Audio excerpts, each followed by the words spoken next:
जय श्री श्याम प्यारे बच्चों, welcome back to the channel. तो बेटा लास्ट क्लास में हम लोगों ने अपना इकोनॉमिक्स 12th का क्वेश्चन पेपर नंबर 3 वो स्टार्ट किया था और लास्ट क्लास में बेटा हम लोगों ने कर लिए थे मैक्रो के एमसीक्यूज। तो आज की क्लास में करेंगे बेटा हम इंडियन इकोनॉमिक्स के एमसीक्यूज। तो इंडियन इकोनॉमिक्स के एमसीक्यू स्टार्ट होते हैं बेटा फ्रॉम क्वेश्चन नंबर 18। तो सबसे पहले देखते हैं क्वेश्चन नंबर 18 में क्या दे रखा है।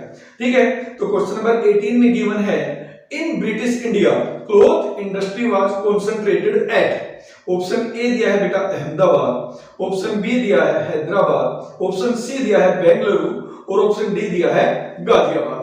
ठीक है, तो यहां पे जो ऑप्शन ए है, ठीक है, 18 में जो पहला पार्ट है उसका option A is the correct answer. वो है बेटा अहमदाबाद, ए फॉर अहमदाबाद। ठीक है, तो ब्रिटिश ने जो क्लॉथ इंडस्ट्री थी वो पूरी तरह से कंसंट्रेट किया हुआ था बेटा अहमदाबाद में, राइट। अब इसके बाद इसमें एक और ऑप्शन दे रखा है बेटा, लिखा है identify the correctly match pair in column A. अब देखिए कॉलम ए में क्या दे रखा है, गवर्नमेंट इंस्टीट्यूट दे रखे हैं, and column B that is date of establishment. मतलब आपको बताना है कि कौन सा इंस्टीट्यूट किस डेट पे एस्टेब्लिश हुआ था और चार ऑप्शन है उनमें से कोई एक करेक्ट है वो आपको बताना है। तो कॉलम ए में सबसे पहले दे रखा है नबार्ड, कॉलम बी में उसकी डेट दे रखी है 1950, फिर कॉलम बी में आरबीआई, फिर दे रखा है 1955, फिर दे रखा है नेशनल डेवलपमेंट काउंसिल 1952 और फिर आईडीबीआई दे रखा है 1980। ठीक है, तो आपको बताना है ए फर्स्ट, बी सेकंड, सी थर्ड, डी फोर्थ, कौन से वाला ऑप्शन करेक्ट है। तो इसमें जो बेटा करेक्ट आंसर है आपका वो है सी। ठीक है, यानी सी थर्ड वाला। ठीक है, देखिए इसमें सबसे पहले आपको नबार्ड गिवन है और नबार्ड जो एस्टेब्लिश हुआ था बेटा it was established in 1982। NABARD was established in 1982, आपको ये डेट ध्यान रखनी है। फिर आरबीआई गिवन है बेटा, आरबीआई जो एस्टेब्लिश हुआ था इट वाज एस्टेब्लिश्ड इन 1935, इन 1935, वो भी बेटा कोलकाता में, ये भी आपको ध्यान रखना है। फिर आता है बेटा नेशनल डेवलपमेंट काउंसिल, ये बिल्कुल ठीक है, 1952 में एस्टेब्लिश हुआ था 6 अगस्त को, राइट। और फिर है आईडीबीआई, ठीक है, ये एस्टेब्लिश हुआ था बेटा 1964 में, इसलिए आपका जो सी ऑप्शन है जिसमें नेशनल डेवलपमेंट काउंसिल 1952 दे रखा है वो बिल्कुल करेक्ट आंसर है। ठीक है बेटा, तो ये था आपका क्वेश्चन नंबर 18। अब बात करते हैं क्वेश्चन नंबर 19 की। एडजस्टेंस और रीजन गिवन है बेटा, लिखा है latest demonetisation of currency was undertaken by the government of India on November 8, 2016। बिल्कुल सही है बेटा। ठीक है, मोदी जी रात को आए, ठीक है, 8 नवंबर 2016 को और बोला भाइयों और बहनों कल से आपके जो 500 और 1000 की पुरानी करेंसी है उसका लीगल स्टेटस खत्म हो रहा है। उसको नाम दिया गया था डिमोनेटाइजेशन का। तो ये बिल्कुल ठीक है बेटा कि 8 नवंबर 2016 को डिमोनेटाइजेशन हुआ था लेटेस्ट वाला, और उसका रीजन दिया है there was increase in corruptions and terror funding and black money in the economy. और ये क्यों किया था, क्योंकि वहां पर इंक्रीज हो रखा था हमारे देश में करप्शंस और टेरर फंडिंग हो रही थी और ब्लैक मनी थी, तो ये इसका रीजन दिया है। तो क्या लगता है रीजन ठीक है या नहीं? ठीक है, तो देखिए बिल्कुल दोनों चीजें ठीक है बेटा। लेटेस्ट डिमोनेटाइजेशन जो हुआ था वो भी 8 नवंबर 2016 को हुआ था और रीजन जो दिया है वो भी बिल्कुल ठीक है, क्योंकि government want to reduce corruptions, terror fundings and black money in the economy. तो इसमें जो आंसर आएगा बेटा वो होगा A, option A, both adjacents and region are true and region is the correct explanations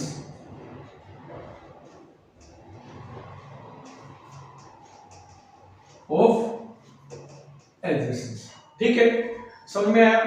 correct explanation है ही, क्योंकि government का जो मेन एम था बेटा वो था ब्लैक मनी ठीक है, उसके फ्लो को रोकना, इसके अलावा जो टेरर फंडिंग हो रही थी उसको रोकना और करप्शन को रोकना, इसलिए डिमोनेटाइजेशन किया गया था।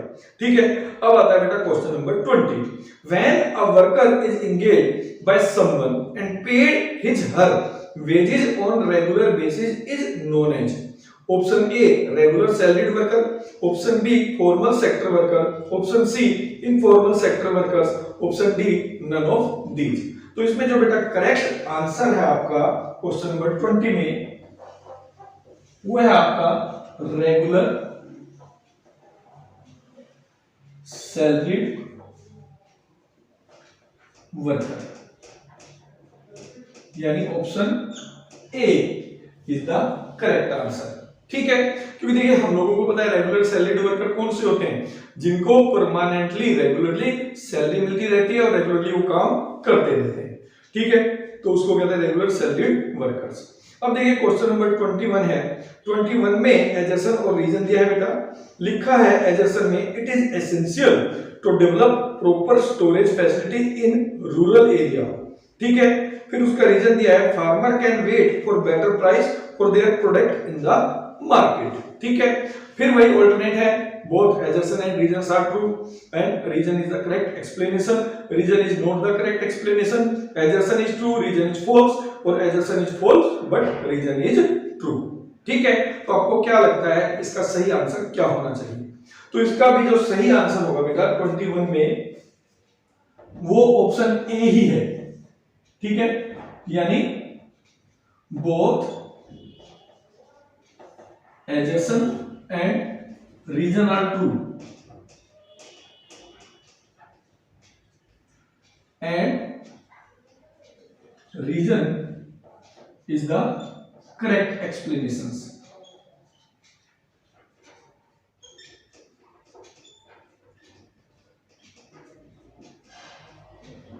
of assertions। ठीक है, तो क्यों है ऐसा, अब आप ये समझिए। देखिए इन्होंने बोला it is essential to develop proper storage facility in rural area.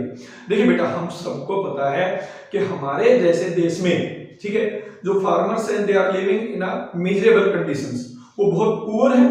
Every farmer do not have proper warehousing facilities, उनके पास वेयर हाउस नहीं, ठीक है, स्टोरेज फैसिलिटीज नहीं। उसकी वजह से उनको क्या करना पड़ता था बेटा, डिस्ट्रेस सेल्स फेस करनी पड़ती थी। डिस्ट्रेस सेल्स का मतलब था कि जब उनके पास स्टोरेज फैसिलिटी नहीं है तो उनको एक डर लगता है कि भाई हमारी फसल बारिश में खराब ना हो जाए, हमारी फसल बेकार ना हो जाए, तो वो कम प्राइस पर भी उसको बेचने के लिए तैयार हो जाते हैं। ठीक है, इसलिए इन्होंने बोला है अब हमारे वहां पर रूरल एरियाज में स्टोरेज फैसिलिटीज होनी चाहिए। क्यों? क्योंकि अगर स्टोरेज फैसिलिटी होगी तो farmers can store their output in the storage facility यानी वेयर हाउस और they can wait for the better price for their product. यानी यहां पर जो एजर्सन है वो भी बिल्कुल करेक्ट है और जो रीजन है वो भी बिल्कुल करेक्ट है। ठीक है बेटा, अब इसी में एक क्वेश्चन और दिया है बेटा, और में ऑप्शन दे रखा है the union government announce Kusum scheme for promoting solar farming. In the Kusum the letter S stand for, Kusum में एस क्या डिनोट करेगा? ऑप्शन ए है सोलर, ऑप्शन बी है सुरक्षा, ऑप्शन सी है संविधान, ऑप्शन डी है सर्वोपरि। ठीक है, तो यहां पर जो करेक्ट आंसर है बेटा इसमें वो है ऑप्शन बी सुरक्षा।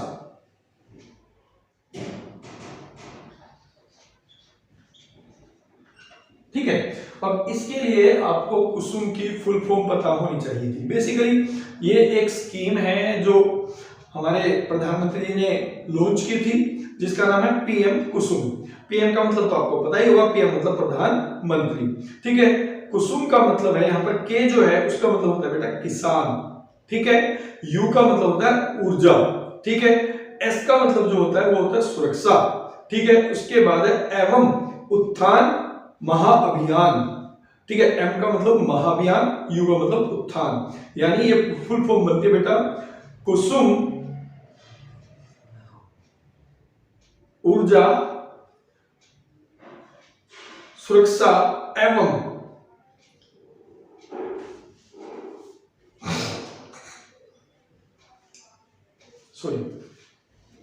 तो बेटा देखिए आपको यहां पर की फुल फॉर्म पता होनी चाहिए।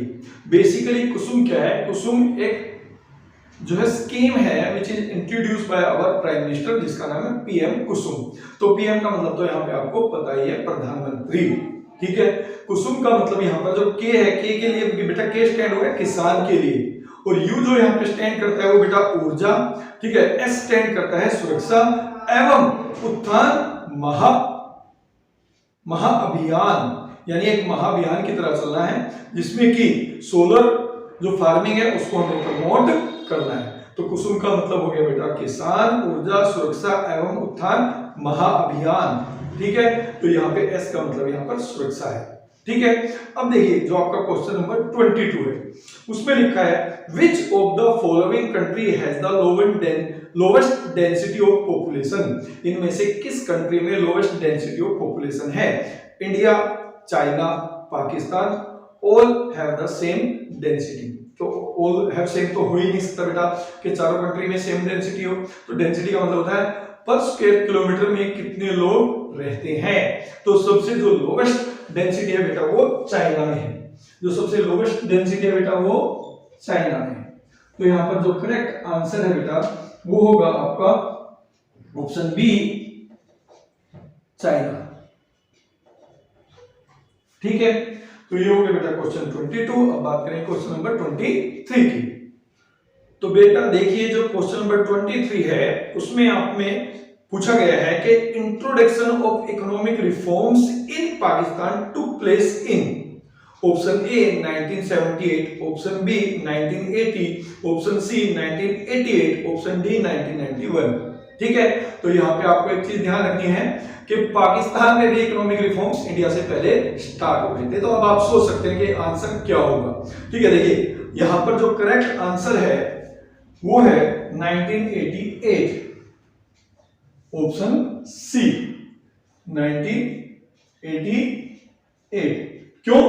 क्योंकि देखिए जो 1978 है उसमें तो चाइना में रिफॉर्म्स आरंभ हुए थे, रिफॉर्म स्टार्ट हुए थे। ठीक है, क्योंकि चाइना की जो हम स्टडी करते हैं डेवलपमेंट पाथ उसको हम दो पार्ट्स में डिवाइड करते हैं, बिफोर 1978 और आफ्टर 1978। ठीक है, 1991 में इंडिया में रिफॉर्म्स हुए थे, 1988 में पाकिस्तान में। तीनों डेट आपको, तीनों ईयर्स आपको ध्यान रखने हैं। 1980 में कुछ भी नहीं हुआ था।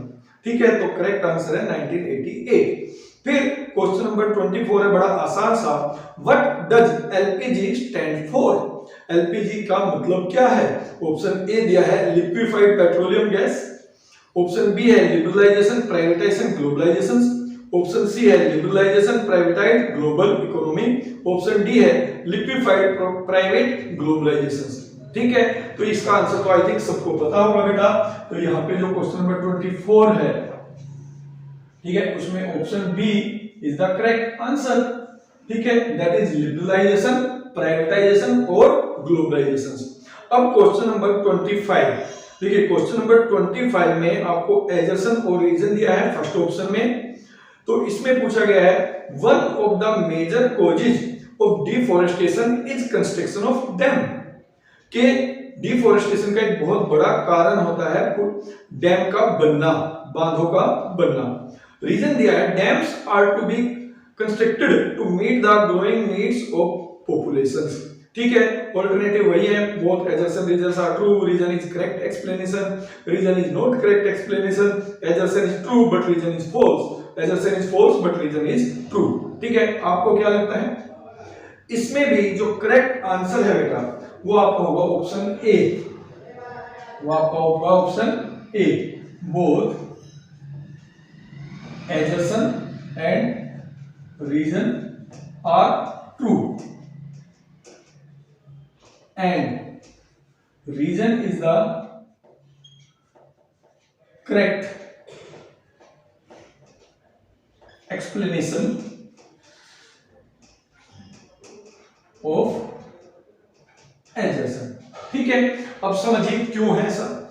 देखिए इन्होंने लिखा one of the major cause of deforestation is construction of dam. Origin में दिया dam are to be constructed to meet the growing needs of population. हमारे देश में जिस तरीके से पॉपुलेशन बढ़ रही है, ठीक है, हमें बिजली भी बहुत ज्यादा चाहिए, हमें पानी भी बहुत ज्यादा चाहिए, और इन सब के लिए हमें डैम्स भी बहुत ज्यादा चाहिए। अब बेटा डैम बनाने हैं, बिजली प्रोड्यूस करनी है, तो हमें डिफोरेस्टेशन करना पड़ता है। तो यहाँ पे एजर्सन भी बिल्कुल ठीक है और रीजन भी बिल्कुल ठीक है। तो आप एक चीज यहाँ पर समझ सकते हैं कि जो मेन रीजन है behind every problem that is increased population. ठीक है, जो हमारी पॉपुलेशन बढ़ रही है वो मेन रीजन होता है हर प्रॉब्लम के पीछे। अब यहाँ पे ऑप्शन भी दिया हुआ है बेटा, और में लिखा है read the following statement first and second and choose the correct alternative. Statement first है sustainable development leads to economic growth.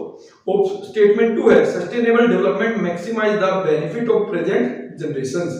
तो यहाँ पर अल्टरनेट दे रखा है both the statement first and second are true, both the statement are false, only statement first is true, only statement second is true. तो यहाँ पे जो करेक्ट आंसर है बेटा 25 के और में, ठीक है, ये है ऑप्शन सी, ये है option C, only statement first is true. ठीक है, क्यों? अब ये समझिए, देखिए स्टेटमेंट फर्स्ट में दे रखा है बेटा sustainable development leads to economic growth, बिल्कुल ठीक बात है, सस्टेनेबल डेवलपमेंट होगा, ठीक है, तो इकोनॉमिक ग्रोथ भी होगी।